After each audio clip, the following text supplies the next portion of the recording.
In today's video, I'm going to teach you how to fix Odoo internal server error. If your Odoo homepage is suddenly showing an internal server error, don't worry. In many cases, the issue can be worked around by accessing the database manager directly instead of trying to load the broken main page. I'm going to walk you through that process clearly so you can recover access and, if needed, protect your data. First, open your web browser as you normally would. You can use whichever browser you typically use to access Odoo.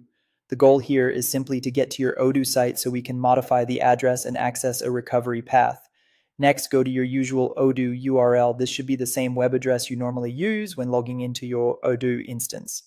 Even if the regular page is failing, that's okay. We're still starting from the same base URL because we only need to change the ending of the address. Once you're on that URL, go to the address bar and change the end of the web address to /web/database/manager.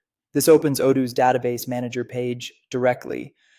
The reason this is useful is that it can let you bypass the broken home page and reach the system from a different entry point. When that page loads, log in as the administrator.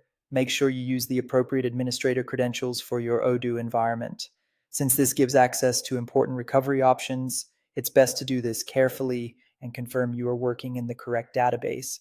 After you log in through the manager tool, you should be able to bypass the broken home page and see a recovery style menu. This is the key moment in the process because it means you've successfully reached Odoo without relying on the page that was failing. From here, click Upgrade. If the internal server error happened right after you installed an app or updated Odoo, this step can often fix the issue automatically. What Upgrade does is force Odoo to rebuild key components, which may repair broken layouts or incomplete changes caused by the update.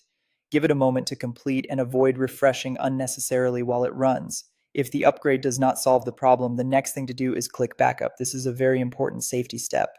Downloading a backup right away helps make sure you have a copy of your data and files before trying anything more advanced. Even if you plan to continue troubleshooting later, securing a backup first is the smart move. That's how to fix an Odoo internal server error by using the database manager to bypass the broken homepage, attempt a repair, and protect your data.